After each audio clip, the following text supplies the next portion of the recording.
In today's video we are finally going to unbox and take a first look at the Lenovo Ideapad 5 Pro. I just received this guy yesterday. It's the AMD version with the Ryzen 7 CPU, and I'm super excited to start using this guy to see how this compares to the Yoga Slim 7i Pro that has been my main 14-inch driver for the past 4 or 5 months. I'm W2Best, I make in-depth gear reviews and tutorials, and if you like this video after watching it, it would be super nice if you want to put a like on the video and maybe also subscribe to the channel. That gives me a ton of motivation to bring out new content moving forward.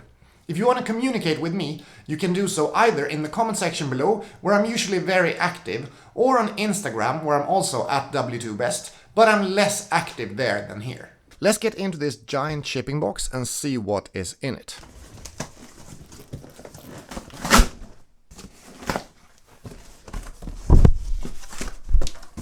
Wow, that's a lot of outer shipping box material right there.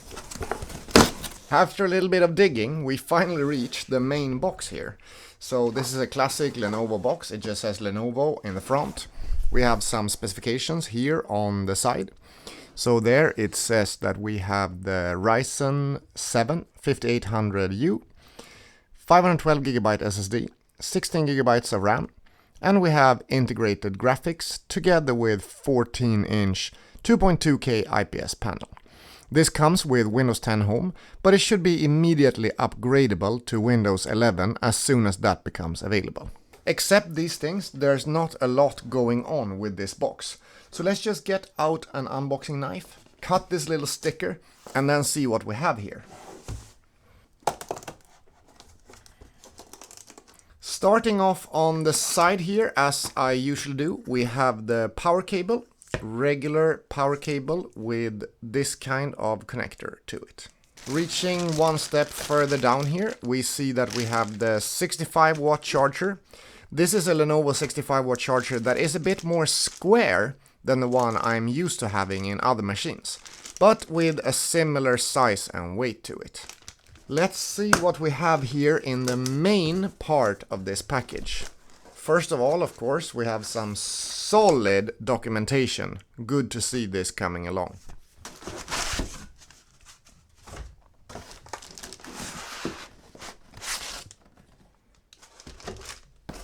Some more documentation that I missed in the first place.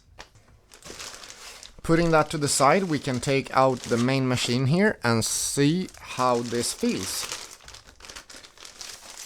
The initial feeling is very similar to the Lenovo Yoga Slim 7 Pro.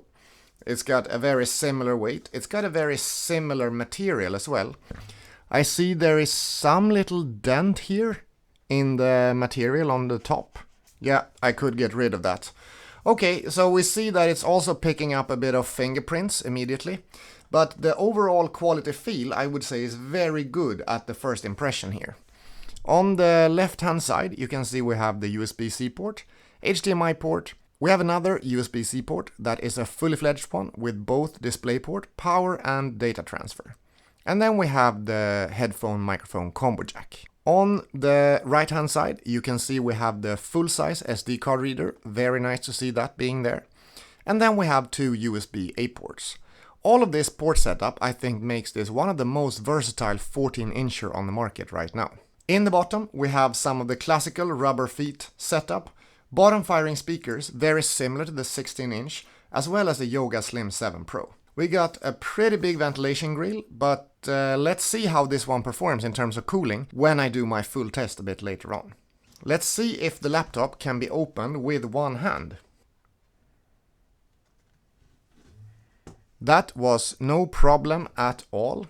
Getting into it here, we're gonna get a first feel of how the quality is of this machine. This looks like speakers, but I'm a bit confused because I thought the speakers were on the bottom. So I wonder if there's a sort of quad speaker setup here. I gotta test that out as soon as possible. We can see the power button there. There doesn't seem to be a fingerprint reader in the power button. So I think we only have to stick with the Windows Hello with the IR camera. Let's see if there's any power in this machine to start it up right away. Not much happening there, so let's plug in a Lenovo 65-watt charger and see what we get going. Alright, starting it up here, we can get a first look of the screen.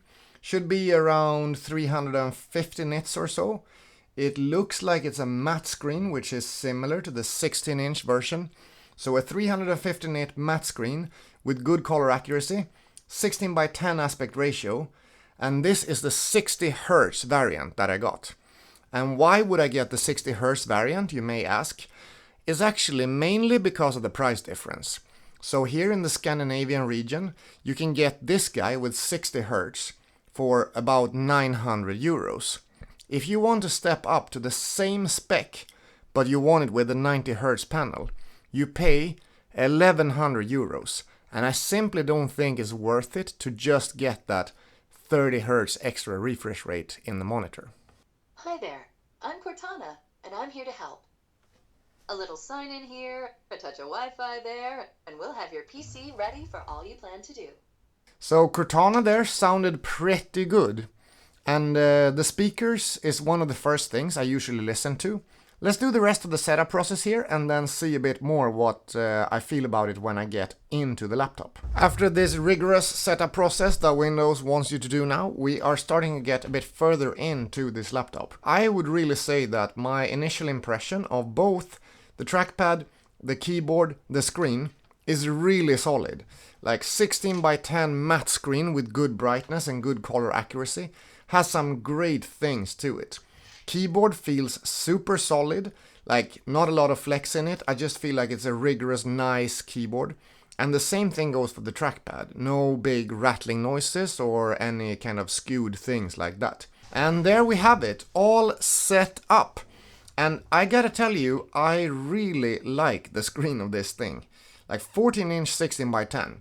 Is starting to be my absolute favorite kind of screen. You can just see from this preview image that I have here that this is a really solid screen for a 14-inch device. Let's check out this screen a little bit more with some video playback.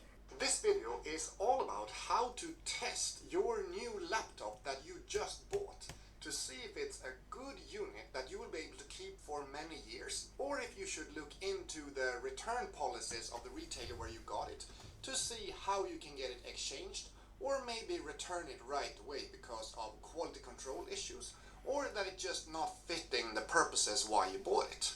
I'm W2Best and I make in-depth gear reviews and tutorials, and if you like this video, it would be super nice if you want to put a like and maybe also subscribe to this channel.